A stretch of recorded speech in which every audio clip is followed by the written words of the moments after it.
आप होते कौन है हमें रोकने वाले? हम आशिक रसूल हैं, भला मिलाद का जश्न नहीं मनाएंगे तो क्या मातम करेंगे? मोहब्बत का दावा अलग है लेकिन शरीयत का रास्ता अलग। क्या नबी सल्लल्लाहु अलैहि वसल्लम ने ऐसे जश्न का हुक्म दिया था? तुम जैसे लोग तो खुशी से ही जलते हो।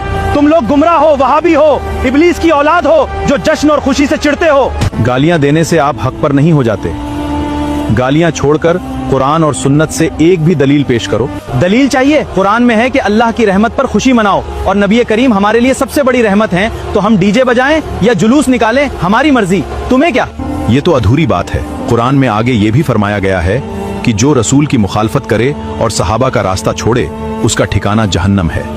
और सुनिए, हदीस में आता है कि आका की पैदाइश पर हजरत जिब्राइल अलैहिस्सलाम ने काबे की छत पर झंडा लहराया था। जब आसमान वाले झंडे लगा रहे हैं तो हम जमीन वाले क्यों नहीं? झूठी और ज़ईफ रिवायात से शरीयत नहीं बनती। क्या जिब्राइल अलैहिस्सलाम ने डीजे बजाया था या रास्तों में आतिशबाजी करके लोगों को तंग किया था? मुअज्जज़ात को बदअमली का बहाना मत बनाओ। और आपकी दिलजोई के लिए मान लिया कि ऐसी कोई सही हदीस भी होगी, पर यह तो अल्लाह का मामला है। क्या नबी अलैहिस्सलाम ने या किसी सहाबी रसूल ने ऐसा अमल करने को कहा है? दीन अल्लाह और अल्लाह के रसूल का हुक्म है, जिन पर अमल करके असहाबे रसूल ने दिखाया है। और जब ये सब देखते हैं तो दीन इन खुराफातों से पूरी तरह खाली है। लेकिन आलिम साहब, हम तो भलाई और मोहब्बत के लिए ही इकट्ठा होते हैं, इसमें बिदात क्या है? तुम इसकी बातों में मत आओ, ये सब फिजूल की बहस है। ये लोग बुजुर्गों के तरीकों को नहीं मानते, ये हमें गुमराह कर रहे हैं। गुमराह करने की बात नहीं है मेरे भाई, बात सिर्फ इतनी है कि बुजुर्गों का अमल वही मोतबर है जो अल्लाह के रसूल के तरीके के मुताबिक हो। बात तो आपकी बिल्कुल सही है आलिम साहब। अगर काम नबी अलैहिस्सलाम के तरीके पर ना हो तो फिर उसमें सवाब कैसे मिल सकता है?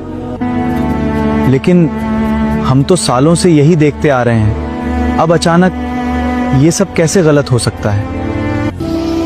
रिवाज को नहीं, सुन्नत को अपनाओ। असली मोहब्बत ये है कि नबी के बताए रास्ते पर चला जाए, ना कि अपनी तरफ से नए रास्ते बनाए जाएं। तो फिर नबी अलैहिस्सलाम की पैदाइश की खुशी दीन के हिसाब से कैसे मनाएं? हदीस में है कि जब नबी अलैहिस्सलाम से पीर के रोजे का पूछा गया तो फरमाया, इस दिन मैं पैदा हुआ था, इसलिए हमें रोजे रखने चाहिए, हमें शरीयत बदलने की जरूरत नहीं। कुरान में अल्लाह फरमाता है कि नबी अलैहिस्सलाम की जिंदगी तुम्हारे लिए बेहतरीन नमूना है, इसलिए हमें बेअदबी बंद करनी होगी और उनकी सुन्नत को जिंदा करना होगा। आपकी बात ने हमारी आंखें खोल दी। अल्लाह हमें हक बात समझने और सुन्नत पर चलने की तौफीक दे, आमीन। अल्लाह हम सबको सिरातल मुस्तकीम पर कायम रखे, आमीन, और सुन्नत पर चलने की तौफीक अता फरमाए, आमीन। अगर ये पैगाम आपके दिल को छू गया हो तो इस रील को सेव करें, अपने अजीजों के साथ शेयर करें और ऐसी ही हिदायत भरी वीडियोस के लिए हमें फॉलो जरूर करें।